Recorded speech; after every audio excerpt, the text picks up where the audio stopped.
রাজশাহী জেলার বাঘা থানার অন্তর্গত পারসাউতা বিনোদপুর উচ্চ বিদ্যালয় ময়দানে দারুন নাজাত হাফিজিয়া মাদ্রাসার উদ্যোগে তাফসীরুল কোরআন মাহফিলের স্বনামধন্য সভাপতি সাবেক চেয়ারম্যান উপজেলা পরিষদ বাঘা রাজশাহী আলেমে দ্বীন আলহাজ মাওলানা জিন্নাত আলী দামাত বারকাতুহুমুল আলিয়া এ মাহফিলের সার্বিক ব্যবস্থাপনায় যিনি আছেন আপনাদের এলাকার সন্তান বিশিষ্ট আলেমে দ্বীন আলহাজ মাওলানা তহরুল ইসলাম। আলোচনা রাখলেন মাওলানা হোসাইন মাহফুজ চুয়াডাঙ্গা, মাওলানা হাবিবুর রহমান, বিশেষ অতিথিবৃন্দ, অনেকগুলো মানুষের নাম দিয়েছেন আপনারা। মঞ্চে বসা ওলামা একরাম, সামনে বসা মুসলমান ভাইরা, পর্দার আড়ালের সম্মানিতা মা এবং বোনেরা, প্রশাসনের ভাইরা, প্রাণ প্রিয় বাঘাবাসী। আজকে রান করা বেশি হয়ে গেছে। কোথায় টেকনাফ, কোথায় টেকনাফ থেকে একবারে গিয়েছি সেই লালমনিরহাট, ওখান থেকে কুষ্টিয়া, ওখান থেকে এখানে। আমি হিসাব করে দেখলাম প্রায় সব মিলিয়ে কালকে আর আজকে দিয়ে 2000 কিলোমিটার রান চলছে। দেশের যে রাস্তাঘাটের অবস্থা, এই গাড়ি নিয়ে 2000 কিলোমিটার যাওয়া কত কঠিন বলেন তো। এরপরও আপনারা শুনছিলেন বাংলাদেশ জামাত ইসলামী থেকে আমাকে নমিনি বানিয়েছে, যদিও এ বিষয়ে আমি কিচ্ছু জানতাম না। হঠাৎ করে বিশাল দায়িত্ব মাথার উপরে চাপিয়ে দিয়ে, মানে আলাদা একটা বাড়তি চাপ, যে কোনো একটা লাইনে থাকলে তো হয়। এই রাত জাগার শরীরের পরে দিনের বেলায় 4টা 5টা 6টা করে অনুষ্ঠান, সকাল থেকে একেবারে মাগরিব পর্যন্ত। আমি মাগরিবের নামাজ পড়ে এরপরে বের হয়েছি।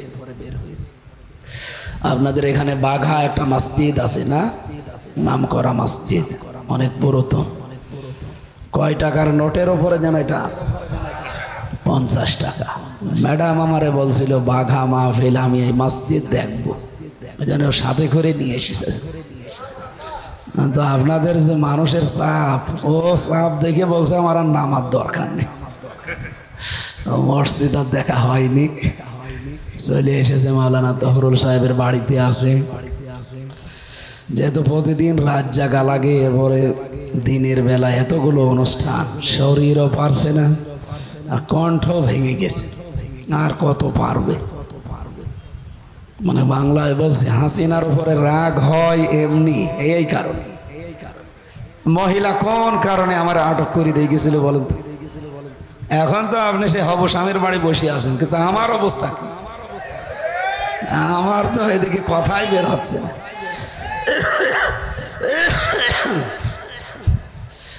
দোয়া চাচ্ছি এবং নিজেও দোয়া করছি, আল্লাহ যেন অন্তত 1-1.5 ঘন্টার জন্য আমার কণ্ঠটা একটু ছেড়ে দেন।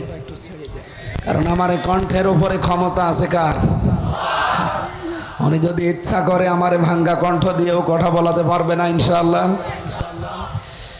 আমরা যে আলেমদের মর্যাদা কামনা করছি, কারণ পৃথিবীতে আলেম বলা হয় ইমাম ইবনে তাইমিয়া রহমতুল্লাহ আলাইহির কথা অনুযায়ী, যে ব্যক্তি আল্লাহর কালাম নিয়ে চিন্তা ভাবনা করে, যে ব্যক্তি আল্লাহর ইবাদতে মশগুল থাকে, আর যারা আল্লাহর অবাধ্য কোনো কাজ থেকে নিজেকে সর্বাত্মকভাবে বাঁচিয়ে রাখে, এই 3টা গুণ যার ভেতরে পাওয়া যায়, এটা হচ্ছে আলেম।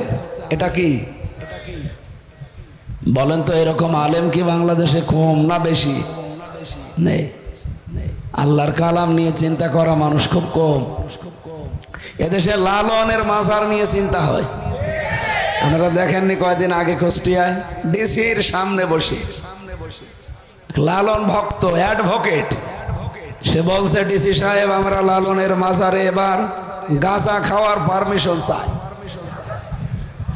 ডিসি ওরে বলছে এই বেটায়, আমি এই জেলা চালাই, আমার ম্যাজিস্ট্রেটি পাওয়ার আছে হাতে, আর আমার সামনে গাঁজা খাওয়ার পারমিশন চাও?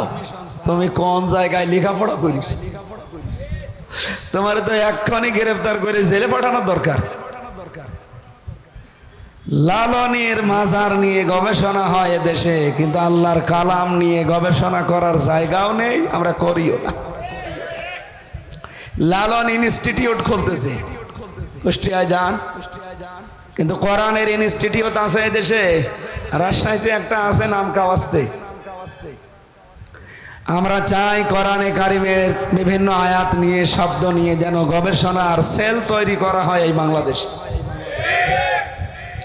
2 নম্বরে যারা আল্লাহর ইবাদতে মশগুল থাকে, ইবাদত মানে শুধু নামাজ পড়া রোজা রাখা ইবাদত না, আপনার দ্বারা যেন মানুষের উপকার হয়।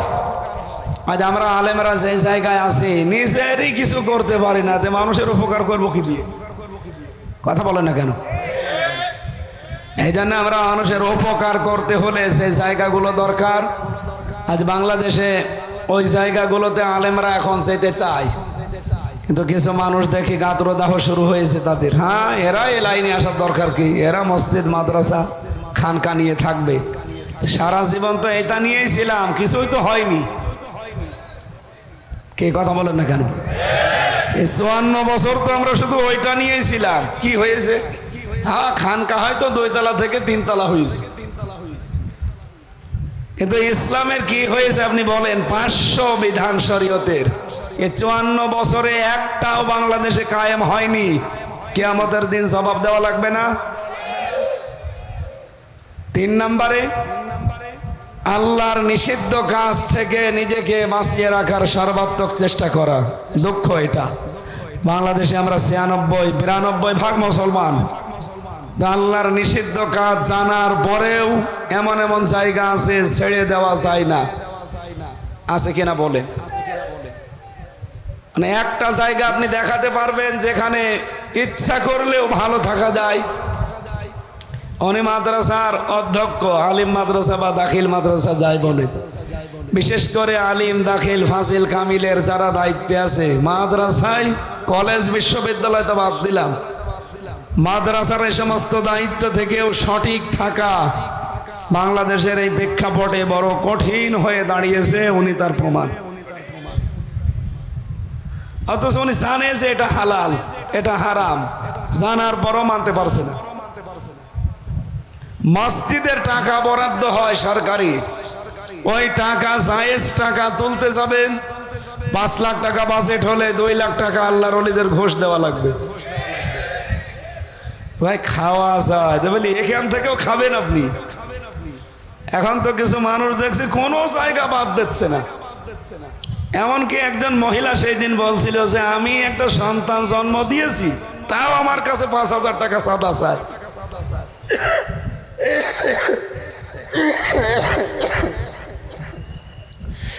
আগে থেকে যদি জানতাম যে চাঁদা দেওয়া লাগবে, দরকার স্বামীর কাছে থাকতাম না। চাঁদা তো মুসিবতে আছে দেখছি।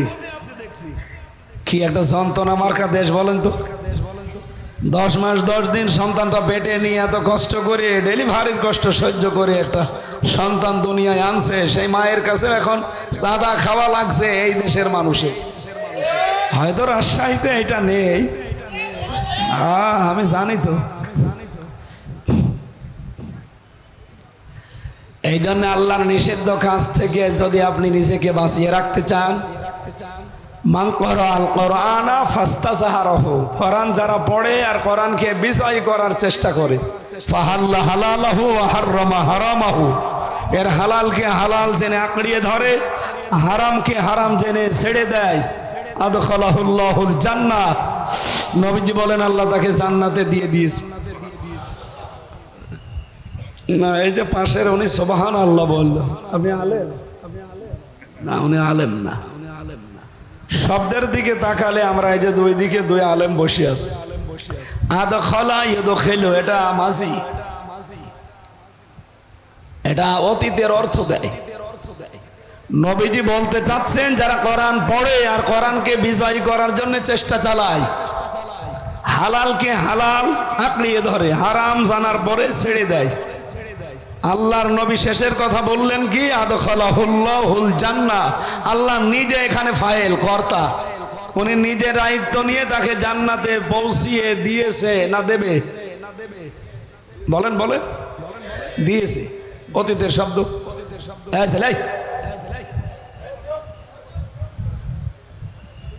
ওঠা যাবে না ভাই, 1 ঘন্টা সময় দেওয়া যাবে না? এমনি আমার কণ্ঠ বসে যাচ্ছে, আপনারা ডিস্টার্ব করলে আর কথাই বের হবে না। রাজশাহীবাসী, আমি হাদিস থেকে যেটা ব্যাখ্যা করতে গিয়ে পেয়েছি, সত্যি যদি কোরআন প্রতিষ্ঠিত হয়ে যায়, কোরআনে কারিম কোন দেশে বিজয়ী থাকে, সেখানে হালালকে হালাল জানার পরে মেনে নেওয়া যায়, হারামকে হারাম জানার পরে ছেড়ে দেওয়া যায়। এরকম একটা পরিবেশ যদি কোনো দেশে কায়েম হয়ে যায়, নবীজি বলেন মরণের পরে জান্নাতে প্রবেশ করবে সে তো পরে, এই পৃথিবীর জমিনটায় তাদের জন্য মিনি জান্নাত হয়ে যাবে। বলেন তো 54 বছরেও কি আমরা এরকম একটা জান্নাত বাংলাদেশে পেয়েছি? বলেন বলেন, আমরা এইটা চাই। আপনি উপজেলা চেয়ারম্যানকে জিজ্ঞাসা করেন, আমরা এইটা চাই। আমি আজকে এই যে 2 দিনে 2000 কিলোমিটার রান করলাম, কত ভয়, কত টেনশন, কত চিন্তা রাত দিনের ভেতরে আমার ভেতরে এসেছে জানেন। অথচ মালয়েশিয়া বাংলাদেশে যাইতে প্রায় 5 ডবল বড় বিশাল দেশ। আমি প্রতিদিন 2000-3000 কিলোমিটার রান করতাম। খালি মরুভূমি, পাথর, পাহাড় আর পাম গাছ, বিশাল বিশাল জঙ্গল এলাকা। রাত 2টা-3টার সময় যাচ্ছি আমি আর ড্রাইভার, কেউ নেই।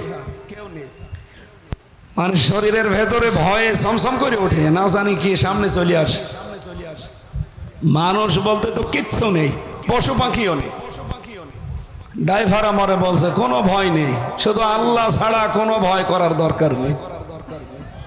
আমি ওই দিন মনে মনে ভাবছিলাম যে আমার দেশটা মাত্র 1150 কিলোমিটার, এই লাইন থেকে ওই লাইন পর্যন্ত। টেকনাফ থেকে তেতুলিয়া কত?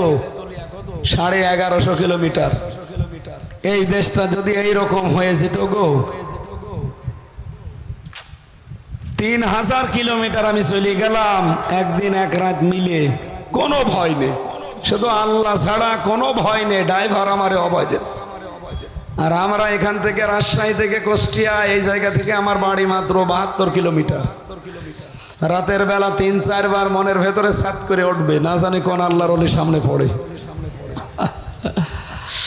এরপরে তো কিছু মানুষ আছে তারা বলবে হুজুর দোয়া চাই। যদি বলি যে ভাই দোয়া করে আসলাম, বলবে না, সে দোয়া নিয়ে আসলেন ওই দোয়া দিয়ে যায়। এখান থেকে লালপুরে, ঈশ্বরদী, ভেড়ামারা, কুষ্টিয়া 4 জায়গায় তো ধরবেই। এই 4 জায়গায় যদি অন্তত 1500-2000 করে দোয়া দেওয়া হয়, 8000 শেষ। এই গাড়িটা নিয়ে আসা যাওয়া, আমার শরীরের যে অবস্থা, ড্রাইভার সাথে এই যে হোসাইন হুজুর আছে, তো হুজুর কয় টাকা দেবে?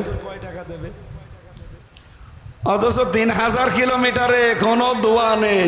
আমি শুধু দোয়া করতে করতে চলে যাচ্ছি, কেউ দোয়া চাই না। আমাদের দেশটা যদি এইরকম হতো, আমরা কি ভালো থাকতাম না? বলেন বলেন। এইটা কায়েম করতে চাইলে আপনার কাছে রাজনীতি মনে হয়, আপনার কাছে ধান্দাবাজি মনে হয়। আপনি তো নিজেই এক ধান্দাবাজ। যে যেই রকম তার কাছে আমাদের কি ওই রকমই মনে হয়। ভোরবেলা রাত 3টার দিকে কেউ যদি পুকুরে অজু করতে গিয়ে দেখে যে ওই পাশে আর একজন অন্তত অজু করছে, এ মনে করবে আল্লাহর বান্দা, মনে হয় তাহাজ্জুদ পড়তে উঠিস। আর ওই লোকটা যদি চোর হয়, চুরি করে এখন গোসল করছে, ও মনে করবে ও মনে হয় আমার মতো চোর। কথা বলেন। কোরআনের বিধান কায়েম করলে কি হয় আপনি তো টের পাননি, দেখেননি। আর যদি দেখেও থাকেন, আপনার নিজের ধান্দাবাজির কারণে আপনি বলতেও চান না। আমাদের যেহেতু ওই সমস্ত চিন্তা ভাবনা নেই, আল্লাহর কসম নেই, আমিরে জামাত ডক্টর শফিকুর রহমান উনি ডাইরেক্ট ঘোষণা দেয়নি মহাসমাবেশে যে এই দল থেকে কেউ যদি এমপি মন্ত্রী হয় 5 বছরে তার 1টা টাকা বাড়বে না, আরো যা আছে কমে যাবে। বাংলাদেশে তো এখনো 73টা দল আছে। কোন দলকে সৎ সাহস নিয়ে ঘোষণা দিতে বলেন তো? আমার যতটুকু ধারণা, কোন দল যদি ঘোষণা দেয় যে আমার দল থেকে এমপি হলে 5 বছরে তার 1টা টাকা বাড়বে না, ওই দল থেকে কেউ এমপি দাঁড়াবে না। কি বেশি বললাম? এই জন্য আল্লাহর নিষিদ্ধ কাজগুলো আমরা ছেড়ে দেওয়ার পরিবেশ তৈরি করতে চাই। আলেম হতে হলে এই তিনটা কাজ করা লাগবে। কথা বলেন না কেন? বাংলাদেশে একটা শব্দ খুব বেশি শোনা যাচ্ছে, বিশেষ করে কয়দিন আগেও শুনেছি। কিছু মানুষ তো আওয়াজ তুলে ফেলেছে যে আমরা হক্কানি দরবার, হক্কানি আলেম, আমরা এদেশের হক্কানি দল। এরকম আওয়াজ শুনতেছেন না? বলেন বলেন। রাজশাহীবাসী হক্কানি কারা? হক্কানি আলেম কাকে বলা হয়? আপনি আমি জোর করে মুখ জোর করলে হবে না। কোরআন আর হাদিস কি বলে, ব্যাখ্যাকার যারা, মুহাদ্দিসিন ইকরাম, মুফাসসিরিন ইকরাম, এ পৃথিবীর বড় বড় মনীষী যারা, ইমাম ইবনে তাইমিয়া তার ভেতরে একজন। উনি বলছে পৃথিবীর মানুষেরা যদি হক্কানি আলেম দেখতে চাও, পৃথিবীর 3 জায়গায় খোঁজ করবা। কয় জায়গায়? 1 নম্বরে মাটির নিচে। কোথায় পাওয়া যাবে? আপনি কি ঘুমাচ্ছেন? হক্কানি আলেম পাওয়া যাবে কোথায়?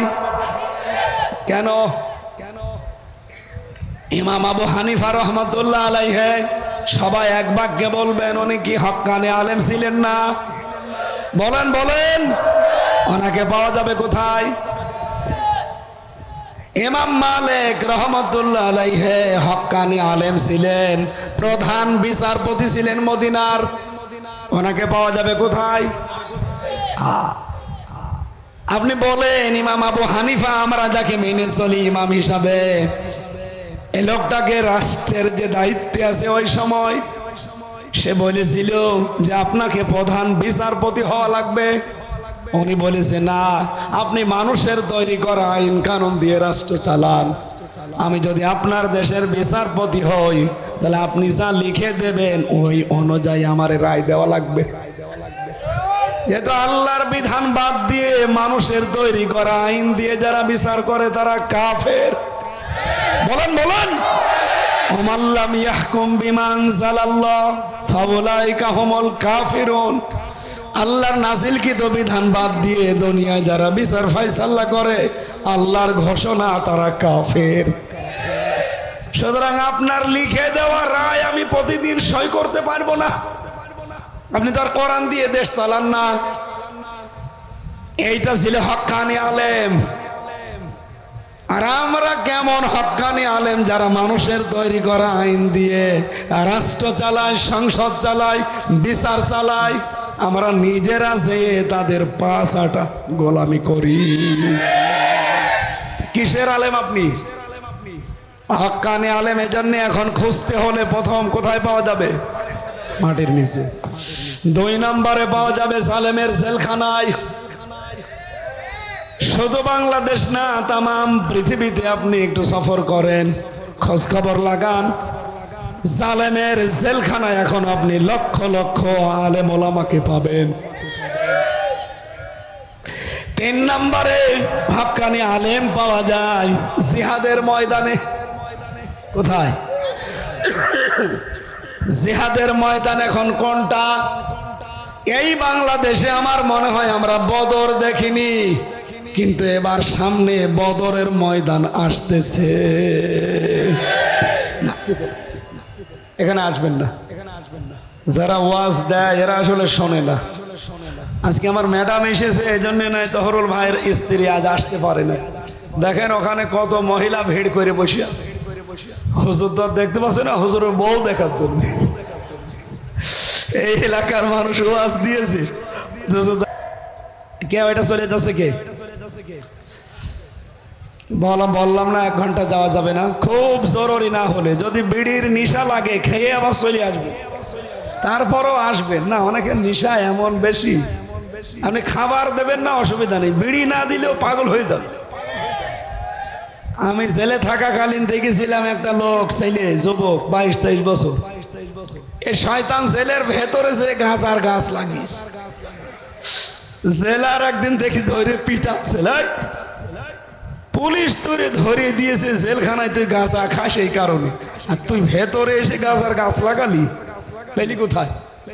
বলছে স্যার, ওই যে আমি আদালতে গিয়েছিলাম হাজিরা দিতে, আমারও তো কিছু হিতাকাঙ্ক্ষী আছে, আসার সময় ওরা কিছু পোটলা দেয় এইভাবে, ওই যে পিছন ভ্যানের ছোট ছোট ফাঁকা থাকে, কয়েকটা এভাবে ছুড়িয়ে মেরেছে, আমি একটা ধরে ফেলেছি, ওর ভেতরে গাছ আর বীজ ছিল।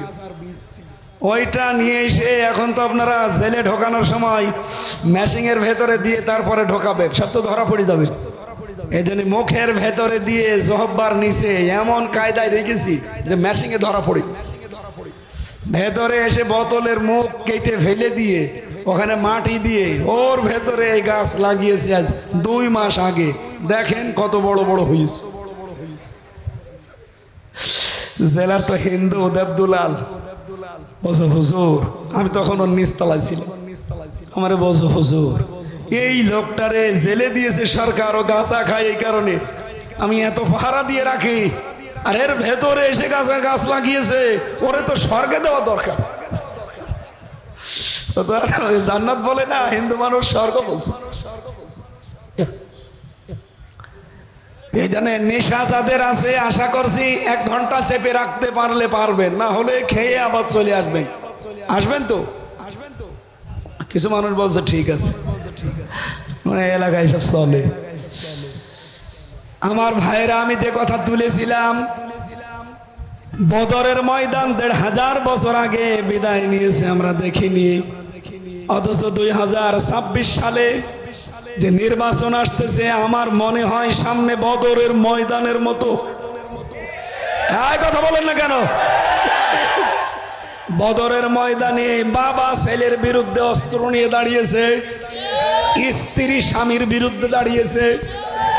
নবীজি নিজে পর্যন্ত আশঙ্কা করছিলেন যে সাহাবীরা যাদের বিরুদ্ধে দাঁড়াবে অধিকাংশগুলোই তাদের আপনজন, এরা যাবে তো।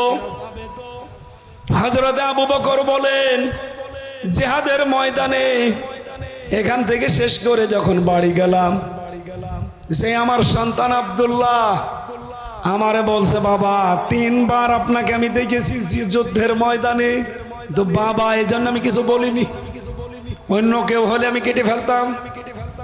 হযরত আবু বকর খাবার খাচ্ছিলেন, থালা সামনে ফেলে দিলেন, ডাক দিয়ে বলে, সন্তান যুদ্ধের ময়দানে 3 বার আমাকে দেখার পরও কিছু বলো নাই, আমি আল্লাহর কসম করে বলছি, একবার যদি তোমারে দেখতে পেতাম, এক কোপে তোমারে আমি আলাদা করে ফেলতাম। আমার মনে হচ্ছে সামনে বদরের ময়দান এবার আসতেছে। এই কথা বলেন না কেন? দেখবেন অনেক সন্তান এবার বাবার বিরুদ্ধে দাঁড়াবে, কারণ এই দেশে এখন 2টা দল, একটা ইসলামী, একটা শয়তানি, এর বাইরে আর কিছু নেই। আপনি যত চাই বলেন, যারা আল্লাহর আইন প্রতিষ্ঠা করতে চায় তারা আল্লাহর দল, যারা মানুষের আইন প্রতিষ্ঠা করতে চায় তারা শয়তানের দল। এখানে আবার ব্যাখ্যা দেওয়া লাগবে কোন কারণে। এজন্য এবার দেখবেন অনেক সন্তান বাবার বিরুদ্ধে দাঁড়িয়ে গেছে, অনেক স্ত্রী স্বামীর বিরুদ্ধে দাঁড়াবে। এজন্য হক্কানি আলেম যদি কেউ খুঁজতে চান, জিহাদের ময়দানে খোঁজ করলে পাবেন, যারা আল্লাহর দ্বীন কায়েমের জন্য সর্বাত্মকভাবে প্রচেষ্টা চালায়। আমাদের মিছিল, মিটিং, ভোট ভাট যা হবে সব দ্বীন কায়েমের জন্য। কথা বলেন, কথা বলেন। দ্বীন কায়েম করো, এ কথা বললে রাগ হয় শুধুমাত্র যারা শিরিক করে, যারা মুশরিক তাদের। এটা তো আমি বানালাম নাকি? সূরা সূরার 13 নম্বর আয়াতের শেষের আগের অংশে আছে, কাবুরা আলাল মুশরিকিনা মা তাদউহুম ইলাই। হে নবী, আপনি যেদিকে মানুষকে ডাকেন, আসো দিন কায়েম করি, আল্লাহর বিধানে জমিনে প্রতিষ্ঠা করি, আপনার এই কথা শুনলে সবচাইতে বেশি মন খারাপ হবে, রাগ হবে, খারাপ লাগবে তাদের যারা মুশরিক। বাংলার মানুষেরা, আমি তো আমার বাবার কথা বলছি না, আমার দাদার বিধানের কথাও বলি নাই। আমার দাদা, বাবা, চাচা তারাও রাজনীতি করেছে সারা জীবন। কোনো দিন আমি আজ পর্যন্ত বলি নাই আমার দাদা, আমার চাচা চেয়ারম্যান ছিল, আসেন আমরা তাদের আদর্শ প্রতিষ্ঠা করি। বলেছি, বলেছি। আমার আজকের বিষয় ওই রকম না, আজকেরটাও ঠিক কোরআন থেকে আমি সাজিয়েছি যে মহান আল্লাহ এই বাংলাদেশে কাদের সাথে আছেন, কাদের সঙ্গে আছেন, এ কথা কোরআন বলবে আজকে ইনশাআল্লাহ। কোরআন যা বলবে এটা আপনি মানবেন তো? আমি তো আর বানিয়ে বললে উনি ধরবে না। তেলাওয়াতকৃত আয়াত থেকে তাফসীর আকারে কথা বলবো। আলোচনার বিষয় হচ্ছে আল্লাহ আছে কাদের সাথে। যদি আপনি দেখেন যে হ্যাঁ আপনার সাথে আছে, আপনি সাকসেস। যদি দেখেন যে না আমার যা কর্মকাণ্ড, আমার যে অ্যাক্টিভিটিস, এর সাথে আমার আল্লাহ নেই, এই মুহূর্তে আপনাকে পাল্টাতে হবে। আমার কথা শোনার দরকার নেই, আপনি শুধু আয়াতের তাফসীর বাড়ি যেয়ে দেখে নেবেন। এবার আসেন, আমরা যেহেতু হাক্কানি দল মনে করি কাদেরকে, যারা বড় বড় জোব্বা গায়ে দিয়ে, পাগড়ি মাথায় দিয়ে, হাতে তসবিহ নিয়ে দুনিয়ার কোনো খেয়াল করে না, তারা নিজেরাই দাবি করে আমরা হক্কানি দল, হক্কানি পীর, হক্কানি দরবার, বলে কিনা বলেন? আরো জোরে বলেন। সূরা আরাফের ৮১ নম্বর আয়াত আমি বানালাম না, ১৫০০ বছর আগে আল্লাহ ঘোষণা দিয়েছেন হক্কানি দল কারা। অমিম্মান খলাকনা উম্মাতুন ইয়াহদুনা বিল হাক্কি ওয়া বিহি ইয়াদিলুন। আল্লাহ বলেন মিম্মান খলাকনা, আমি নিজে বানিয়েছি। এখানে কর্তাকে, আর জোরে, আমি আল্লাহ নিজে বানিয়েছি উম্মাতুন, যত দল এই পৃথিবীতে, যত উম্মত বানিয়েছি, যত মানুষ বানিয়েছি, এদের ভেতরে যারা দলে আছে আমি আল্লাহর নিকটে ওই দল হক, ইয়াহদুনা বিল হক, যারা মানুষকে সত্য পথ দেখায়। বাংলাদেশে কত দল কত দিকে ডাকতেছে, যারা আল্লাহর বিধান কায়েম করার জন্য ডাকে, তারা সত্য পথে ডাকে। ২ নম্বরে অবিহি ইয়াদিলুন, তারা যেদিকে ডাকে এই ডাকের ওপরেই তারা ন্যায় বিচার কায়েম করতে চায়। আমার মনে হয় যাদের বিবেক হালকা পাতলা কাজ করে, এই আয়াত শোনার পরে ব্যাখ্যা দেওয়ার আগেই তারা বুঝে ফেলেছে হক কথা কারা যারা বলে এই দেশে মানুষকে সত্যের পথ দেখায়, আর এই পথ অনুযায়ী যারা ন্যায় বিচার দুনিয়ায় কায়েম করতে চায়। আল্লাহ বলেন এই একটা দল শুধু হক্কানি, এরাই সঠিক পথে আছে। এবার আপনার বিবেকের উপরে ছেড়ে দিলাম, আপনি খোঁজ করে নেন, যান। যেহেতু আলেমদের মর্যাদা কামনা করেছে, আলেম কোথায় পাওয়া যায় হক্কানি আলেম, সেই বর্ণনা বললাম, আপনি এখানে খোঁজ করে দেখবেন। হয় কবরের মাটির নিচে, নাই জিহাদের ময়দানে, অথবা জালেমের জেলখানায়। এইরকম আলেম যদি এখানে থাকেন, এইরকম আলেমের জন্য দোয়া করছি, ওরফানা লাকা যিকরাক, এদের মর্যাদা সম্মান আল্লাহ যেন আরো বাড়িয়ে দেন। জোরে বলেন আমিন। দরুদ আর সালাম পাঠ করি আমাদের নবী মুহাম্মদুর রাসূলুল্লাহ সাল্লাল্লাহু আলাইহি ওয়াসাল্লামের প্রতি। আমার তেলাওয়াতকৃত আয়াত সূরা মায়েদা 12 নম্বর আয়াত পড়েছি, তাও হাফ। যত কথায় মাথার ভেতরে আয়াত সম্পর্কে আছে, এখন আমরা ব্যাখ্যায় গেলে ঘন্টা খানিক বলেছি, বলবো 1 ঘন্টা না। আমার সারা জীবনও যদি আয়াতের পেছনে ব্যয় হয়, সারা জীবন শেষ হয়ে যাবে, এর ব্যাখ্যা কোনোদিন শেষ হবে না। এত কথা আল্লাহর ভেতরে দিয়ে রেখেছে, আমরা এখন একটু আবিষ্কার করার চেষ্টা করি। আলোচনার বিষয় কি বলেছিলাম যেন? আল্লাহ আছে কাদের সাথে, মনে থাকবে? আরো জোরে বলেন, মনে থাকবে? সূরা মায়েদা, এর নামকরণ কেন করা হয়েছে মায়েদা? হযরতে ঈসা রুহুল্লাহ মায়েদা শব্দ দিয়ে তিনি দোয়া করেছিলেন। 7 পারার 5 নম্বর 6 নম্বর পৃষ্ঠার ভেতরে আয়াতগুলো আছে এই সূরা মায়েদার। রব্বুল আলামিন সেখান থেকে নিয়ে আমরা এখানে নামকরণে পেয়েছি। বাংলা অর্থ হচ্ছে খাদ্য ভর্তি বড় থালা, প্লেট। খাবারের বিশাল প্লেটকে মায়েদা বলা হয়। আল্লাহর ভাষায় তামাম দুনিয়াটাই খাবারের প্লেট। জোরে বলেন সুবহানাল্লাহ। এখান থেকে একটা শিক্ষা আছে যেহেতু তামাম দুনিয়াকে আল্লাহ খাবারের প্লেট বলে ঘোষণা দিয়েছেন, এজন্য আমরা যারা আল্লাহ বিশ্বাসী আছি তাদের কোনো চিন্তা অন্তত খাবার নিয়ে করার দরকার নেই। আপনি দুনিয়ায় আসার 50 বছর 50,000 বছর আগে এই কপালে আল্লাহ লিখে পাঠিয়েছেন যে আপনি কি খেয়ে থাকবেন, না খেয়ে থাকবেন। সুতরাং রিজিক নিয়ে চিন্তা করা আমাদের কাজ না, এ চিন্তা কার? আরো জোরে, আল্লাহর নাম হচ্ছে রাজ্জাক। তিনি রিজকের দায়িত্ব নিয়েছেন, কিন্তু যেটার দায়িত্ব নেননি সেটা হচ্ছে মরণের পরে আপনার আচরণ আল্লাহ কি করবে সেটা আপনার কাজের উপরে বেসিস করবে। আপনি যেই ধরনের কাজ করবে কিয়ামতের দিন আল্লাহ পাক তার সাথে সাক্ষী জোগাড় করে ওই আচরণ করবে। এবার আপনি তাকাবেন সূরা নেসার 41 নম্বর আয়াতের দিকে। ফাকাইফা ইযা জিনা মিন কুল্লি উম্মাতিন বিশাহিদি ওয়া জিনা বিকা আলা উলাই শাহিদা। বলেন আল্লাহু আকবার।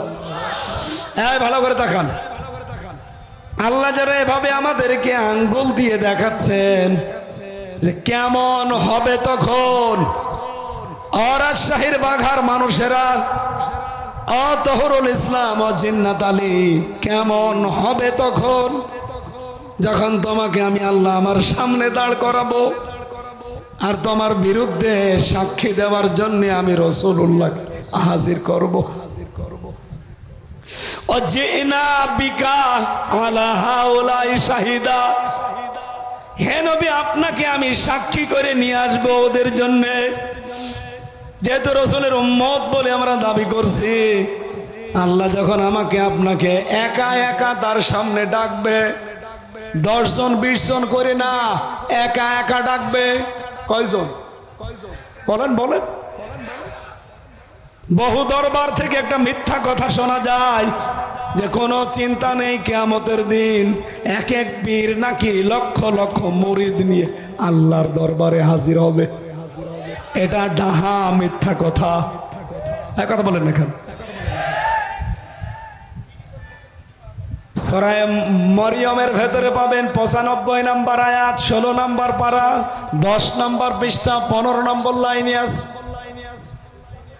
وكلهم آتيه يوم القيامة فردا। আল্লাহ পাক বলেন কিয়ামতে প্রতিটি মানুষকে আমার সামনে আমি বিচার করার জন্য প্রথমেই ডাক দেব। কয়জন করে? বলেন বলেন বলেন। আপনি স্রেফ একা দাঁড়াবেন? আপনি এখন নিজেকে ভাবেন তো, ওই জায়গায় দাঁড় করিয়ে ভাবেন। আল্লাহ আপনাকে একা ডাক দিয়েছেন তার সামনে, সাক্ষী হিসাবে আপনার মাকে বাবাকে খালুকে না, সাক্ষী হিসাবে আল্লাহ নিয়ে আসবে রাসূলুল্লাহকে। এই জন্য আল্লাহ দিয়েছেন ফাকাইফা, কেমন হবে তখন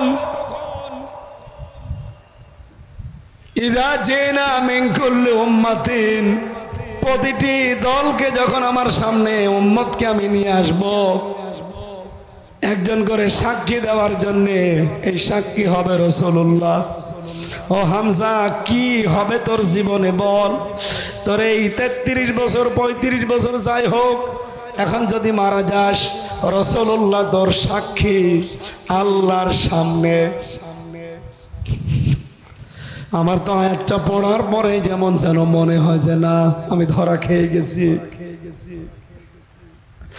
আল্লাহ পাকের আয়াতের পরের আয়াতে 42 নম্বর আয়াতে দেখেন, ইয়াউমাইযি ইয়াওয়াদ্দুল্লাযীনা কাফারু ওয়া আসাবুর রাসূলা লাউ তুসাওয়া বিহিমুল আরদু ওয়া লা ইয়াকতুমুনাল্লাহা হাদিসা।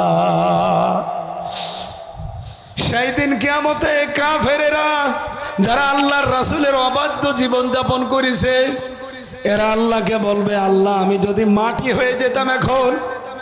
কারণ যে কঠিন কঠিন প্রশ্ন রাসূলকে সাক্ষী রেখে করা হচ্ছে, কি হিসাবে মুখ দেখাবো তার সামনে? আমার জীবনের দিকে তাকিয়ে আমার রসুলের সামনে দাঁড়িয়ে জবাব দেওয়া, এটা আমার মুখ দেখানো সম্ভব না। এরকম সময় কিন্তু আমাদের সামনে আসতেছে। কথা বলেন না কেন? আল্লাহ সতর্ক বাণী দিয়েছেন, এরপরেও যদি কেউ সতর্ক না হন, রিস্কের পেছনে পড়ে যদি হালাল হারাম না চাইবেন, বাবা শাহজালাল সব হালাল। এই জন্য মায়েদা মানে খাদ্য ভর্তি বড় প্লেট, খাবারের দায়িত্ব যেহেতু আল্লাহর, এই রিস্কের পেছনে পড়ে আল্লাহর বিধান যেন আমরা ভুলে না যাই। আমার কথা বোঝা গেছে? 1 নম্বরে আমরা মানুষ, 2 নম্বরে আমরা আল্লাহর খলিফা, 3 নম্বরে আমরা আল্লাহর গোলাম। এই 3টার বাইরে আপনি যেতে পারবেন না। অন্যান্য জাতিতে যারা আছেন, বিভিন্ন ধর্ম মানেন, আপনাকে যদি জিজ্ঞাসা করা হয় আপনি কি, আপনি প্রথমেই পরিচয় দেবেন আমি মানুষ। আমি কি? আরো জোরে বলেন। 2 নম্বরে আমরা যারা এখানে আছি, আমরা একবারই পরিচয় দেব আমরা শুধু মানুষ না, আমরা আল্লাহর খলিফা। আমরা কি? 3 নম্বরে আরো উপরে যারা আছে, এই মানুষগুলোকে জিজ্ঞাসা করলে তারা শুধু খলিফা না, মানুষ না, তারা বলবে আমরা আল্লাহর গোলাম। আমরা কি রাসূলুল্লাহর গোলাম? আমরা কি পীরের গোলাম? আমরা কি বাবার গোলাম? কোন দলের গোলাম? কার? আরো জোরে বলেন। এই কথাটাই প্রতিদিন 17 বার করে আপনার মুখ দিয়ে আল্লাহ বের করে নেয়। ইয়্যাকা না'বুদু, বল যে আল্লাহ আমি তোমার ইবাদত করি, আমি তোমার গোলাম, সার্ভেন্ট, ভৃত্য, দাস, যাই বলেন। 1 বার 2 বার আপনি বলেননি, প্রতিদিন যদি ফরজ নামাজও পড়ে থাকেন 17 বার এই কথাটা আল্লাহর সামনে দাঁড়িয়ে বলা লাগে, আল্লাহ আমি তোমার গোলাম। ওয়াইয়াকা নাস্তাঈন, শুধু গোলাম এতটুকু পরিচয় না, দুনিয়ার কোনো বিষয়ে কারো কাছে সাহায্য চাই না। আমার সাহায্যকারী আমেরিকা না, আমার সাহায্যকারী ভারত না, আমার সাহায্যকারী চায়না না, সাহায্যকারী রাশিয়া না, আমার সাহায্যকারীকে। এই বিশ্বাস থেকে এখন দেখছি এই দেশে অনেকেই দূরে চলে যাচ্ছে। বিভিন্ন ভাবে তারা কেউ আমেরিকাকে প্রভু মনে করছে, কেউ ইন্ডিয়াকে প্রভু মনে করছে, কেউ রাশিয়া চীনকে প্রভু মনে করছে। এই কথা বলেন না কেন? আমার কথার ইঙ্গিত বোঝা গেছে? প্রতিদিন 17 বার করে কি বলেন আপনি? আল্লাহ আমি তোমার গোলাম, তোমার সাহায্য চাই। অথচ এখন সিচুয়েশন যা, আমার মনে হয় যদি একটু ইন্ডিয়া বলে আসি, ও বলবে আল্লাহর দরকার নেই, আমার দাদারই দরকার। এই ঈমান নিয়ে আপনি জান্নাতে যাবেন, রাসূলুল্লাহর সামনে দাঁড়াবেন, লজ্জা করেন আপনার? সব ভুলে যান। ঈমানকে আরো পাকাপোক্ত করার জন্য, অ্যাক্টিভ করার জন্য আহ্বান জানাচ্ছি। দুনিয়ার বিভিন্ন হাতছানিতে অনেক মানুষ কিন্তু এলোমেলো হয়ে যাচ্ছে। আশা করছি আপনারা বুঝে ফেলেছেন। মায়েদা মানে যেহেতু আল্লাহ খাবারের প্লেট বানিয়েছে, এইটা নিয়ে চিন্তা করে দুনিয়ার কারো দিকে ভরসা করার দরকার নেই। ইমাম খমিনি ইরানের, ওনাদের সাথে আমাদের কিন্তু পার্থক্য আছে। পার্থক্য কি? ওনাদের আকীদার সাথে কিছু আকীদার হয়তো পার্থক্য আছে, কিন্তু উনি যে কথা বলেছিলেন আমেরিকাকে, একবার আমেরিকা বলেছিল যে তোদের খাবার রসদ যা পাঠায় এগুলো বন্ধ করে দেব। উনি হুঙ্কার দিয়ে বলেছিলেন আমেরিকা আমাদেরকে ভয় দেখান, আমরা এমন জাতি বছরে 1 মাস আমাদের না খেয়ে থাকা ফরজ, কোন কাফেরের পরও আমরা করি না। সেই জাতি মুসলিম আমরা না। খাবার নিয়ে চিন্তা করে কোন কারণে ঈমান বিক্রি করে দিচ্ছেন? আমি নাম নিলাম না। কত মানুষ তো এখন পা চাটতেছে, পা ধরে বসে আছে। দাদা তুমি ছাড়া কেউ নেই। কিছু কিছু দলকে এই দেশ থেকে বিলীন করার জন্য কিছু মুনাফিক উঠে পড়ে লেগেছে। এরা দালাল, দালাল এবং দালাল। শহীদ জিয়ার নাম শুনলে মান থেকে মানুষ দোয়া করে, কিন্তু তার আদর্শের উপরে আজ এখন এই দলটা নেই। তারা অধিকাংশগুলো এখন 5 আটা গোলাম হয়ে দাঁড়িয়েছে দাদাদের। আমি কাবা শরীফের পাশে আরাফাতের ময়দানে মসজিদে নামিরা এখানে কাবা শরীফের ইমাম খুতবা দিচ্ছিলেন। শহীদ জিয়াউর রহমানের জন্য দোয়া করছিলেন আরবিতে, আল্লাহ তুমি তাকে সুউচ্চ মাকাম দান করো। নাম বলার সময় বললেন শহীদ জিয়াউর রহমান। এমনি এমনি নাম তার মুখ দিয়ে আসে না। আরাফাতের ময়দানে লক্ষ লক্ষ নিম গাছ লাগিয়েছে এই শহীদ জিয়া। কথা বলেন, তিনি সারা জীবন, তার জীবনী পড়ে দেখেন, আমি নিজে তার পুরা জীবনী পড়েছি। সারা জীবন তিনি আগ্রাসনের বিরুদ্ধে ছিলেন, বিশেষ করে দাদাদের আগ্রাসনের বিরুদ্ধে। কোনদিন মাথা নত করেননি দাদাদের সামনে। আর তার দলের নাম নিয়ে আজ অনেকেই দাদার পাঁচ আটার গোলাম হয়ে দাঁড়িয়েছে। এই জন্যই বিলীন হয়ে যাচ্ছেন। কারো দিকে ভরসা করে লাভ নেই। বলিল্লাহুম্মা মালিকাল মুলকি তুতিল মুলকা মান তাশা। আল্লাহ বলেন ক্ষমতার মালিক আমি, রাজত্বের মালিক আমি, যাকে ইচ্ছা তাকে দেই, যাকে ইচ্ছা ঘাড় ধরে নামিয়ে দেই। সুতরাং কোন কারণে আপনার বিশ্বাস হয় যে ভারত আমাকে বসাবে, চীন আমাকে বসাবে, আমেরিকা আমাকে বসাবে? ওরে বসাই কে কিনা জানে। নামাজের ভেতরে পড়েন, বাইরে তেলাওয়াত করেন আয়াতটা, অথচ বিশ্বাস নেই। এই জন্যে তো মায়েদা থেকে পড়ছি। আল্লাহ বলেন মায়েদা মানে খাবারের প্লেট, খাবারের জন্যই তো এত ধর্ণা। পৃথিবীর কারো ধর্ণা দেওয়া লাগবে না, খাবার না খেয়ে মরবা না। যেটা না খেয়ে মরবা ওইটা দিয়ে চিন্তা করো, সেটা হচ্ছে আমল। নাম কি? কারণ আমলের গ্যারান্টি আমি দেইনি। আমল করো জান্নাত আছে, আমল নেই জান্নাত নেই। এই জন্য আমল করেন। আজকের তেলাওয়াত কি তো আয়াতে 5টা আমল আছে। কয়টা বলেন বলেন? এই 5টা দেখেন তো বাংলাদেশে কার ভেতরে পাওয়া যায়? যার ভেতরে পাওয়া যাবে সে যেন বিশ্বাস করে আল্লাহ আমার সাথে আছেন। সুবহানাল্লাহ বলতে পারেন নাই? আল্লাহ রাব্বুল আলামিন বলেন বনি ইসরাইলে মুসা আলাইহিস সালামের 12টা গোত্র ছিল, 12টা নকিব, দলপতি, সর্দার, নেতা যাই বলেন। তাদেরকে আমি নিয়ে হযরতে মুসাকে ডাক দিয়ে বললাম আসেন। তোর পাহাড়ে তিনি গেলেন। তোর পাহাড়ে যাবার পরে তিনি বললেন রব্বুল আলামিন আমি আপনাকে দেখতে চাই। আল্লাহ সাফ জানিয়ে দিয়েছেন লান তারানি, আমাকে দেখা যাবে না। আমার সাথে দেখা তোমাদের এই চর্ম চোখে সম্ভব না। কারণ আমার যে পাওয়ার, আমার নূরের যে ঝলকানি, এটা দেখতে হলে দুনিয়ার চোখ দিয়ে হয় না, অন্য চোখ লাগবে। সেই পাওয়ার তোমাদের চোখে নেই। লা তোদেরি কোহল আবসর অহওয়ায়দেরি কোল আবসর অহওয়াল্লাতিফুল খবীর। মুসা নবীর মতো এত বড় পাওয়ারফুল নবী, যিনি কথা বলতেন সরাসরি আল্লাহর সাথে, যাকে কালিমুল্লাহ বলা হয়, তাকে আল্লাহ সাফ জানিয়ে দিলেন লান তারানি। মজারের আগে লান আসলে অর্থ হয় কখনোই হবে না। আল্লাহ বলেন আমার সাথে দেখা করা দুনিয়ায় সম্ভব না। অথচ বহু ভণ্ড পীরের রাজশাহী বিভাগে দেখতে পাবেন, তারা বলে আল্লাহর সাথে আমার দেখা হয়, কথা হয়। মুসা নবীর মতো এত বড় পাওয়ারফুল নবী যদি আল্লাহ বলেন না দেখা সম্ভব না, আপনি কোন ভণ্ডর ভণ্ড?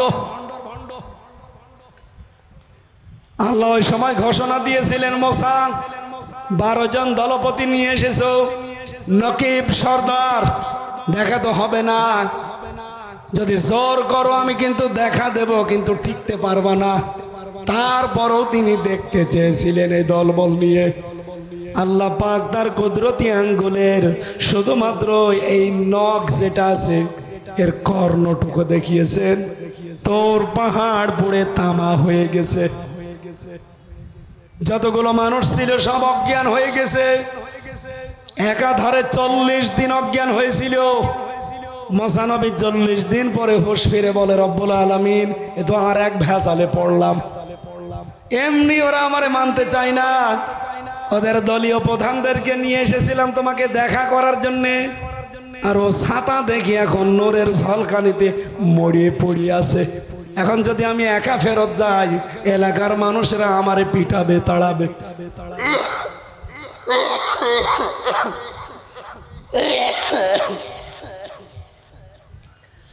রব্বুল আলামিন তোমার কাছে দোয়া আমার, তুমি এদেরকে অন্তত বাঁচিয়ে দাও, আমার দেখার দরকার নেই। আল্লাহ বলেন ঠিক আছে, জীবিত করে দিলাম, যা।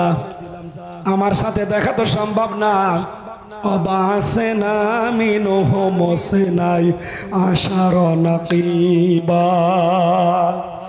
আমি যে 12 জন নকিব পাঠিয়েছিলাম, তাদেরকে এক বাক্যে ঘোষণা দিলাম, ওয়ালাকাদ আখাযাল্লাহু মিসাক বানি ইসরাইল।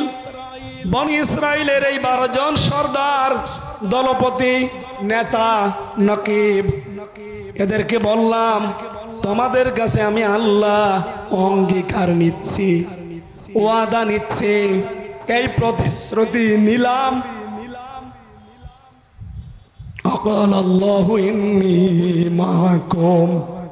অবশ্যই আমি আল্লাহ তোমাদের সাথে সঙ্গে আছি।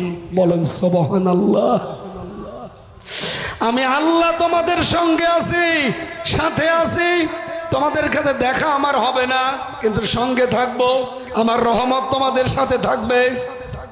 যদি দুনিয়াতে যেয়ে নিজ নিজ এলাকায় যেয়ে 5টা কাজ করতে পারো, এই 5টা কাজের আঞ্জাম যদি দিতে পারো নিজেদের এলাকায়, তোমরা তো এক একটা গোত্রের অধিপতি, দলপতি, নেতা, এমপি, মন্ত্রী যাই বলেন, এক এক এলাকার জন্য, এক এক জেলার জন্য এক একজন এসেছে। 12টা দলের 12 জন এসেছে। যাও নিজ নিজ এলাকায় এই 5টা কাজ যদি করতে পারো, আমি আল্লাহ ঘোষণা দিলাম তোমাদের সঙ্গে আমি আল্লাহ আছি। কয়টা? আরো জোরে আর একবার বলেন। এবার বাংলাদেশে 73টা দল আছে। যেই দলের কর্মসূচির ভেতরে এই 5টা কাজ আছে, কোরআন হাতে দিয়ে বলছি তাদের সাথে আল্লাহ আছে। কথা বলেন, কথা বলেন। 1 নম্বরে লাইন আকামতুমুস সালাতা ওয়া আতাইতুমুজ যাকাতা। আমি আল্লাহ 1 নম্বরে ঘোষণা দিলাম, নিজ নিজ এলাকায় যে তোমরা নামাজ কায়েম করবা। কি করবা? বলেন তো, নামাজ কায়েম কি একা একা হয়? আরো জোরে বলেন। আল্লাহ এই জন্য 12 জন নকিব দলপতিকে বললেন, নিজ নিজ জেলায়, নিজ নিজ এলাকায় গিয়ে আগে নামাজ কায়েম করো।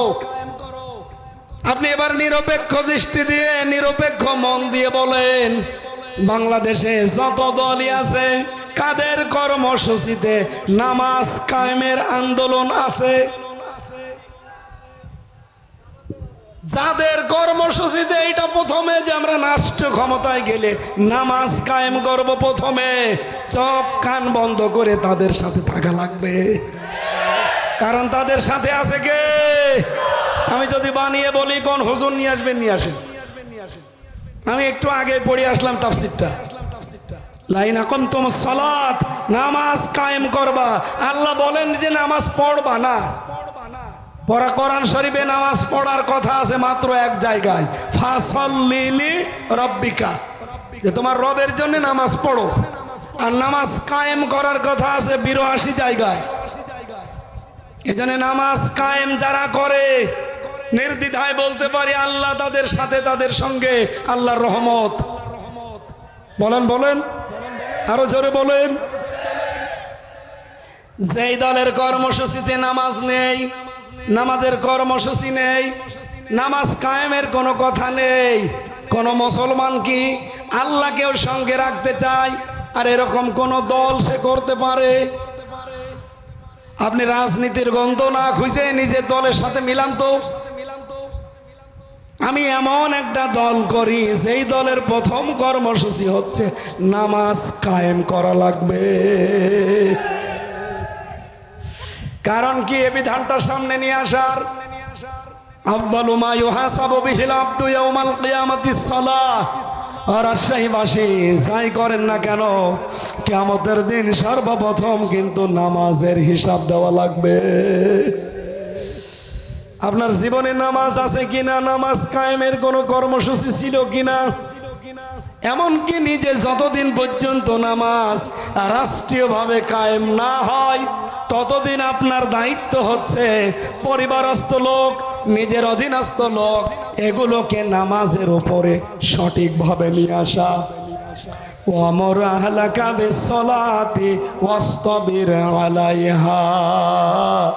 হ্যাঁ নবী, আপনাকে আদেশ করছি আপনি নিজে নামাজের উপরে কায়েম থাকেন, আর পরিবারস্থ লোক যারা আছে তাদেরকেও আপনি নামাজে কায়েম রাখেন। সম্মানিত মা বোন যারা এসেছেন তাদেরকে একটা মাসলা বলি এখান থেকে। অনেক মেয়েরা এসেছেন, একটা মেয়ে লোক বালেগা হয়, নামাজ ফরজ হয় কখন? তার উপরে যখন থেকে তার শরীর খারাপ হয়। সেটা 12 বছর, 13 বছর, 14 বছর, 15 বছরে হতে পারে। এটা যেহেতু বাবা আমরা তারা জানি না, এটা মা জানে। এ কথা বলেন না কেন? এই জন্য মেয়েদেরকে বলছে আপনারা জবাব না দিলেও হবে। আপনার মেয়ের কবে শরীর খারাপ হয়েছে আপনি মা ভালো জানেন, যেহেতু নামাজের এটা গুরুত্বপূর্ণ বিধান। শরীর খারাপ হওয়ার আগ পর্যন্ত যদিও নামাজ না পড়ে ওর গুনাহ নেই, কিন্তু এরপরে যদি এক ওয়াক্ত নামাজও কাজা হয় শুধু ওর গুনাহ হবে না, ওই গুনাহটা মা বাবারও হবে। এজন্য আপনার দায়িত্ব আপনার স্বামীকে ওই দিন থেকেই ইশারা ইঙ্গিতে অথবা সরাসরি বলা যে আপনার মেয়ে কিন্তু এখন বালেগা, ওর নামাজ ফরজ হয়ে গেছে। ফজরে যখন নামাজ আপনি পড়তে যান আপনার মেয়েটাকে আপনি একটু ডাক দেন, কারণ মেয়ে যদি হেলায় খেলায় নামাজ নষ্ট করে ফেলে ওর শুধু গোনা হচ্ছে না, এ গোনাটা আপনি বাবা আপনারও হচ্ছে। এরকম বাবা আমরা দেশে আছি না নেই? আশা করছি মেয়েরা এই মাসলাটা মেনে চলবে। 2 নম্বরে লাইন আকামতুমুস সালাতা ওয়া আতাইতুমুজ যাকাত। যারা যাকাত আদায় করবে, বলেন তো যাকাত দেওয়ার কথা না যাকাত আদায় করার কথা? কোরআনে কারীম বলছে যারা যাকাত আদায় করবে আমি আল্লাহ তাদের সাথে আছে। বাংলাদেশে কি যাকাত আদায় করা হয় না যাকাত দেওয়া হয়? যাকাত আদায় তো সে করে না, এটা রাষ্ট্রের দায়িত্ব। রাষ্ট্রীয়ভাবে 54 বছর আমরা ইসলামকে আনতে পারি নাই, এজন্য যাকাত আদায় নেই। কিছু কিছু মানুষ হয়তো যাকাত দেয় না পেরিয়ে দেয়। যাকাতের শাড়ি বানিয়েছেন, লুঙ্গি বানিয়েছেন, এ ভণ্ডামি কোথায় পেয়েছেন? আপনার নিজের স্ত্রীকে মেয়েকে সেই মানের কাপড় কিনে দেন, 3 পিস কিনে দেন, এই মানের কাপড় দিয়ে আপনাকে যাকাত দেওয়া লাগবে। এইটাই তো দেশে হয় না। স্ত্রীর শাড়ির দাম 2000 টাকা আর যাকাতের শাড়ির দাম 200 টাকা। আপনার যাকাত হওয়া দূরের কথা, আরো গোনা হবে। এজন্য যাকাত আদায়কারী এটা রাষ্ট্রের দায়িত্ব। আমরা এবার ইসলামকে ওই জায়গায় নিয়ে যেতে চাই যে ইসলাম এবার বাংলাদেশে যাকাত আদায় করবে ইনশাআল্লাহ।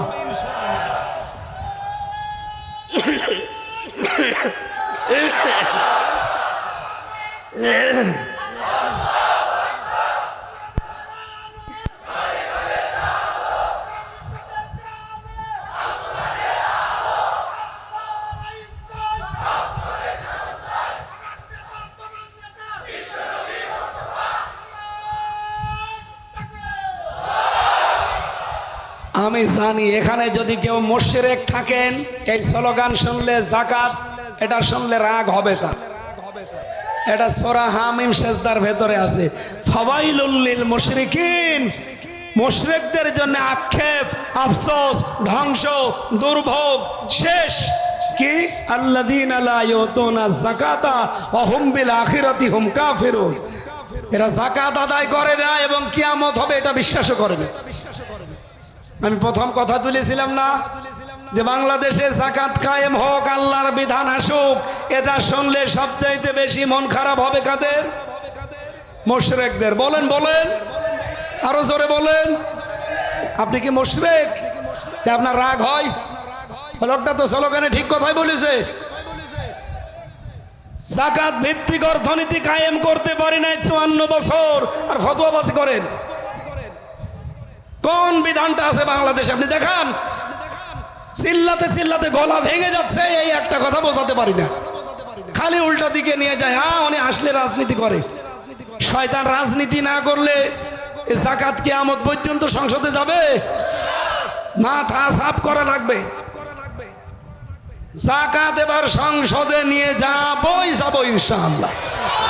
এর পক্ষে আছেন কারা দেখে? লিল্লাহি তাকবীর। এই দেখেন তো, হাত তোলেনি কে? দেখেন,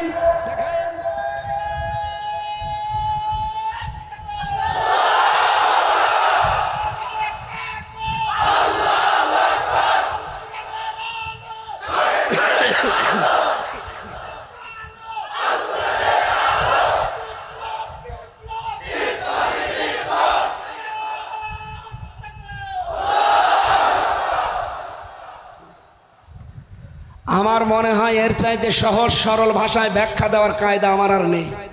এখন যদি একটু নাম ধরে বলবেন, হুজুর মনে হয় ওই দলের। আরে ভাই, নাম না ধরলে সাথে তো বোঝেন না। এই দেশে 73টা দল, আমরা দেখতে পাচ্ছি শুধু একটা দলের লোক চিল্লাচ্ছে যে আমরা যাকাত ভিত্তিক অর্থনীতি চাই। তারা জান প্রাণ দিয়ে চেষ্টা করছে। ইসলামী ব্যাংক, আপনি অন্যান্য দেশে যেয়ে দেখেন, বলে সুদ ছাড়া ব্যাংক চলে না। তহরুলকে জিজ্ঞাসা করেন, সৌদি আরবে আল রাজি ব্যাংক নেই, সুদ ছাড়া চলছে না। বাংলাদেশেও চলবে, শুধু রাষ্ট্রীয়ভাবে ইসলামটা জায়গা মতো এবার পৌঁছিয়ে দেন। এসব ধান্দায় আপনি নেই, আপনি আছেন শুধু মারিং আর কাটিং। এবার যে জোয়ার উঠেছে, ঘোষক বলছিল না যে জোয়ার এবার উঠে গেছে। আমি তো শুধু রাজশাহীর বাগানা 630টা থানা বাংলাদেশে, সব জায়গায় আমার এখন কম বেশি যাওয়া হচ্ছে। সারা দেশে এখন যে রব একটা উঠেছে, এটা যদি সত্যিই চলতে থাকে, ইসলাম এবার সংসদে যাবে। ইতিমধ্যে বাংলাদেশে 7,20,00,000 মানুষ অলরেডি রায় দিয়ে দিয়েছে যে আমরা এবার ইসলাম সংসদে চাই। 7,20,00,000, তাও ডাইরেক্ট, ইনডাইরেক্টও আছে। কারণ এই ডাকসু আর জাকসুর পরে অনেকে দলে দলে পালে পালে আসতেছে। আজকেও সকালবেলা হিন্দু আমার বাড়িতে এসেছিল, বলছে যত ভোট আছে আমাদের এখানে, আমাদের এই কমিউনিটিতে, সব আপনার দাঁড়িপাল্লায় দেব, শুধু আপনি আমাদের একটু দেখবেন, কোনো অসুবিধা, ভোট দিলে আমি দেখতে রাজি আছি। অনেক ধনী মানুষ, কুষ্টিয়ার বুকে যদি 5 জন ধনী থাকে, সে একজন এসেছিল আজকে সকালে। প্রতিদিন প্রায় মাঝে মাঝে আসে, রাত নেই দিন নেই, এসে বলছে হুজুর কিছু কিছু কাজ আছে, এগুলো একটু করেন। আসলে তো আমি এই রাস্তার লোক না, আমার লজ্জা করে, এই যে হাত তুলে থাকে আমার লজ্জা করে। উনি আমার শিখিয়ে দিল যে কিছু মানুষের ভোট নিতে হলে, বিশেষ করে হিন্দু ভাইদের বোনদের, এরা এইটা চায়, এইভাবে থাকবে। আমি কিছু কিছু এমপি প্রার্থী যারা উপজেলা চেয়ারম্যান, এই যে চেয়ারম্যান, এনাদের অভ্যাসই হয়ে গেছে এইভাবে থাকে। মানে কলা গাছ দেখলেও আমার তো লজ্জায়, কি গো এইভাবে থাকা যায়? আস্তে আস্তে লজ্জা আনহো সারা জীবন তার জীবনই পড়েছি যে কোরআন দিয়ে দেশ চালালে কেমন দেখা যায়। হযরতে আবু বকর সিদ্দিক রাদিয়াল্লাহু তাআলা আনহু, তিনি তার সন্তানকে ডাক দিয়ে বলেছিলেন, বাবা 3-4 দিন তুমি আমাকে বলতেছো যে বাবা আমি পায়েস খেতে চাই, আমি পায়েস পাবো কোথায়? মায়ের কাছে বলো। ওনার মা ডাক দিয়ে বলছে, আব্দুল্লাহ পায়েসের টাকা আমাদের কাছে নেই, দেখি তোমার বাবারে বলি, উনি তো দেশের দায়িত্বে আছে, প্রধানমন্ত্রী খলিফাতুল মুসলিমিন। বললেন, স্বামী আমার সন্তান পায়েস খেতে চেয়েছে, আপনি দয়া করে একটু বাইতুল মালে, যিনি অর্থমন্ত্রীর দায়িত্বে আছে, খাজানসি, তাকে বলবেন যে আগামী মাসের বেতন যেন অ্যাডভান্স দিয়ে দেয়, আগামী মাসে টাকা দেওয়া লাগবে না। উনি বললেন যে ঠিক আছে আমি দেখি। অর্থমন্ত্রীকে যে জানালেন যে আগামী মাসের বেতনটা একটু দিয়ে দেন, আগামী মাসে আমি টাকা নেব না। অর্থমন্ত্রী ওই রকম ডাক দিয়ে বলে, খলিফা আগামী মাস আপনি বেঁচে থাকবেন সে গ্যারান্টি আপনারে কোন ফেরেশতা দিয়েছে? আপনি এটা একটু লিখে দেন তো যে আগামী 1 মাস আপনি বেঁচে থাকবেন। 2 নম্বরে আগামী 1 মাস সরকারে আপনাকে জনগণের চেয়ারে বসিয়ে রাখবে, সে গ্যারান্টি আছে। আপনাকে আমি অ্যাডভান্স বেতন দেবো কোন কারণে? উনি বললেন ঠিক আছে, বেতন দরকার নেই। বাড়িতে এসে শোনালেন যে এই বলেছে। স্ত্রী বুদ্ধিমতী ছিলেন, প্রতিদিন যে ভাতা উনি নিয়ে আসেন রাষ্ট্রের পক্ষ থেকে, মনে করেন 100 টাকা করে প্রতিদিন, ওখান থেকে 90 টাকা খরচ করে 10 টাকা করে বাঁচিয়ে রাখেন। 15 দিন বাঁচাতে বাঁচাতে 150 টাকা হয়েছে। এই টাকা দিয়ে তিনি শেষ পর্যন্ত পায়েস বানিয়েছে। খাবার খেতে বসেছে পায়েস। হযরত আবু বকর স্ত্রীকে বললেন কোথায় পেলে? আমি তো অ্যাডভান্স টাকা আনি নাই। স্ত্রী বলছে আমি এইভাবে জোগাড় করেছিলাম। সন্তানকে বললেন ঠিক আছে খেয়ে নাও। চলে গেলেন বাইতুল মালে। খাজাঞ্চির কাছে বললেন ভাই আগামী মাস থেকে প্রতি মাসে মাসে আমারে আপনি 3000 টাকা বেতন দেন, আগামী মাস থেকে আমার বেতন দেবেন 2700 টাকা, 300 টাকা দেওয়া লাগবে না। আমি হিসাব করে দেখলাম আমার স্ত্রী 2700 টাকা হলো 1 মাস চালাতে পারে, তো ওই 300 টাকা আমি রাষ্ট্র থেকে বেশি করে নেব কোন কারণে? সুতরাং আপনি আমারে 300 টাকা কম করে দেবেন। আমার মনে হয় এরকম শাসক এখন দেশে আছে। আমরা এরকম শাসক বানাতে চাই ভাই। মাওলানা মতিয়ার রহমান নিজামী এরকম শাসক ছিলেন। 5 বছর মন্ত্রী ছিলেন, 4 আনা না 1 টাকা, 4 আনাও দুর্নীতি পাওয়া যায়নি। মন্ত্রীর বাড়ি মাটির বাড়ি, উপরে টিন। আপনি এর চাইতে আর কি প্রমাণ দিলে আপনি বিশ্বাস করবেন বলেন? আপনাদের রাজশাহীর পরে তো নাটোর, নাটোরের পরেই পাবনা। এই জেলার মানুষ তারা আমাদের সাথে চলাফেরা ওঠা বসা প্রমাণ করে দিয়ে গেল যে 5 বছর আমি ইউনিয়নের মেম্বার ছিলাম না, ইউনিয়নের চেয়ারম্যান ছিলাম না, উপজেলা চেয়ারম্যানের মতো না, মেয়র না, আমি এমপি শুধু না, আমি মন্ত্রী ছিলাম, কিন্তু 4 আনাও দুর্নীতি করি নাই। সুবহানাল্লাহ বলতে পারেন নাই? এই কথাগুলো এত সত্য কথা বলতে গেলেও যাদের রাগ হয়, আমার মনে হয় ওদের জন্মে সমস্যা আছে। আমি নিচে নামতে পারলাম না ভাই। এর চাইতেও যদি ভালো মানুষ বাংলাদেশে দেখতে চান তো ফেরেশতা জিবরাইল ছাড়া আর পাওয়া যাবে না। আমরা তো মানুষ, আমাদের চলাফেরা করা লাগে। সাতক্ষীরার চেয়ারম্যান পেয়েছিলাম একজন ইউনিয়নের, উনি MA পাস, সকাল 10টা থেকে 4টা পর্যন্ত ইউনিয়নের দায়িত্ব পালন করে, বিকাল 4টা থেকে রাত 8টা পর্যন্ত তরকারি বিক্রি করে।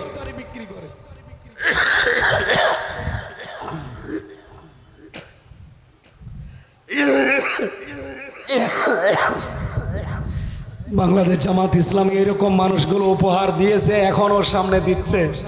ভাই এবার আর ভুল করা যাবে না, একটু পরীক্ষা করার জন্য হলেও চেষ্টা করেন। আমরা জাকাতকে অর্থনীতিভাবে ইসলামী কায়দায় সংসদে জাকাত ভিত্তিক অর্থনীতি কায়েম করতে চাই। ওয়া মানতুম বিরুসুলি, আল্লাহ পাক বলেন মুসা নবীর এই নাকিবদেরকে বলেছিলাম এলাকায় যে আমার রাসূলদের উপর ঈমান আনবা। আমার প্রশ্ন হচ্ছে এখানে রাসূল না দিয়ে রসুলি বহুবচন দিলেন কেন? ওই সময় তো রসুল খুব বেশি ছিল না, মাত্র 2 জন, মুসা আর হারুন আলাইহিস সালাতু ওয়াস সালাম, কিন্তু আল্লাহ রসুলি দিলেন কেন? দিয়েছেন এই জন্য কিয়ামত পর্যন্ত রসুল আসবে না, কিন্তু রসুলের নায়েব আসবে। আলেমরা নসরের নায়েব এই যে একজন মাওলানা জিন্নাত আলী, উনি আর যাই হোক রসুলের উত্তরাধিকারী, নায়েবে রাসূল। এরকম আলেম যারা কিয়ামত পর্যন্ত আসবে, এদেরকে সাহায্য করা লাগবে, টাকা পয়সা দিয়ে শুধু না, কথা দিয়ে হলেও। ওয়াজ্জারতুমুহুম, তাদেরকে সহযোগিতা করবেন যেভাবেই হোক, পেছনে থেকে হোক। আর আল্লাহকে যারা উত্তম ঋণ দান করবে, তার মানে আল্লাহর বিধান কায়েম করার জন্য যার সর্বভাবে চেষ্টা চালাবে। আল্লাহ বলেন এই 5টা কাজ যদি নিজ নিজ এলাকায় যে করতে পারো, কি করব আমি জানো?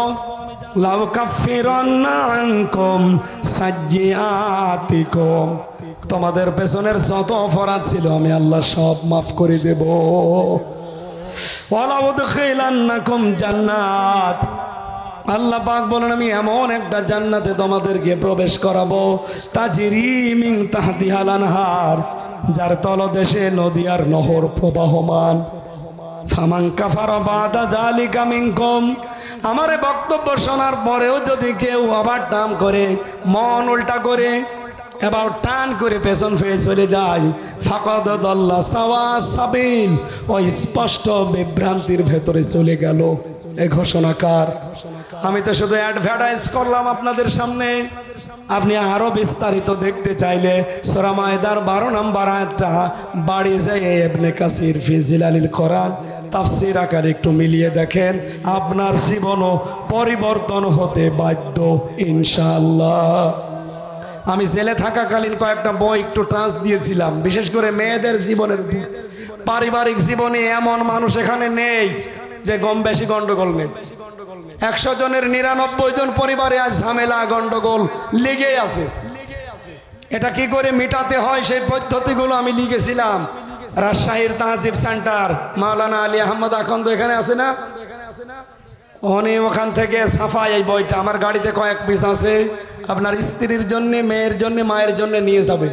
এটা পড়াবেন তাদেরকে। মেয়ে বিয়ে দেওয়ার আগে এটা পড়াবেন, অন্তত জামাইয়ের সাথে সে গন্ডগোল করবে না। নিজের স্ত্রী যাদের অবাধ্য আছে এই বইটা পড়াবেন।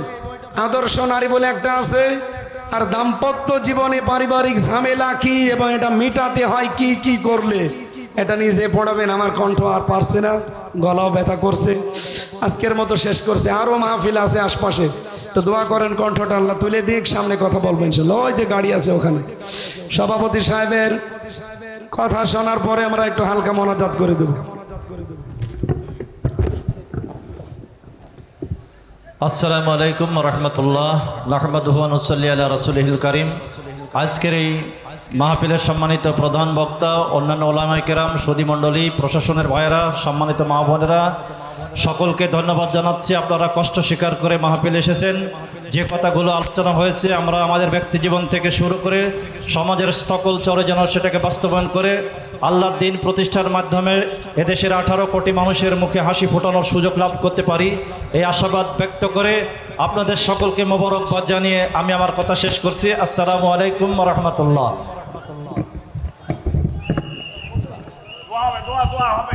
আল্লাহুম্মা আমিন। এটা মোনাজাতটা বসে করলে ভালো হয় ভাই। রব্বানা আতিনা ফিদ দুনিয়া হাসানা ওয়া ফিল আখিরাতি হাসানা ওয়া কিনা আযাবান নার।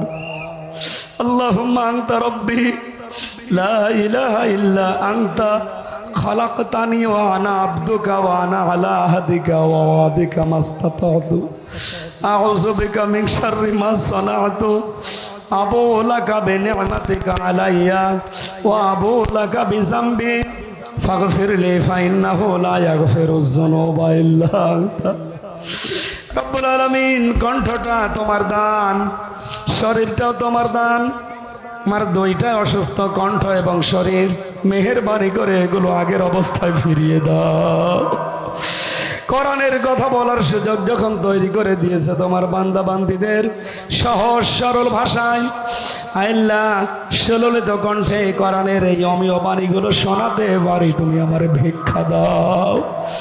আজকের এই বিশাল আয়োজন করেছে মাওলানা তহরুল ইসলাম, আল্লাহ তার বাবার জন্য দোয়া চেয়েছেন, জনাব খলিলুর রহমানকে তুমি মাফ করে দাও, তার মাকেও ক্ষমা করো, তার স্ত্রী সন্তান যেগুলো দিয়েছে সহি সালামতে রাখো আল্লাহ। সম্মানিত সভাপতি তোমার আলিম বান্দা মাওলানা জিন্নাত আলী, তোমার বান্দার জীবনের ভালো ভালো কাজ মঞ্জুর করো, অন্যায়গুলো মাফ করে দাও। রব্বুল আলামিন, যত অতিথি এখানে এসেছে আল্লাহ সম্মান আছে এজন্য এদের নাম এখানে দিয়েছে, এদেরকে তুমি সম্মান এদের সাথেই কবুল করে নাও। মা বোন যারা এসেছে, আজকে আমার ম্যাডাম এসেছে, আমার সন্তানগুলো এসেছে, আল্লাহ তুমি তাদেরকে খাদিজার মতো, ফাতেমার মতো বানিয়ে দাও। প্রশাসনের যে ভাইগুলো আজকে দায়িত্ব পালন করেছে আল্লাহ, বিশেষ করে এই বাঘা থানার ওসি সহ যারা দায়িত্বে আছে এদের উপরে খাস রহমত নাযিল করো। কোরআনের মাহফিল যারা পাহারা দিয়েছে আল্লাহ তুমি তাদের হামে ও নাসির হয়ে যাও। যারা ভিডিও রেকর্ড করে কোরআনের কথাগুলো ছড়িয়ে দেয়, রাজশাহীর তাজিম সেন্টার সহ যারা চেষ্টা করে ইখলাসের সাথে, তাদেরকে কবুল করো। মাওলানা হোসাইন, তার বাবা নেই, আল্লাহ তাকে মাফ করো। মাওলানা হাবিবুর রহমানকে মঞ্জুর করো। আইল আমার কণ্ঠটা আমি আবার ভিক্ষা চাই, কণ্ঠের ব্যথা তো করে দিয়ে আগের অবস্থায় ফিরিয়ে দাও।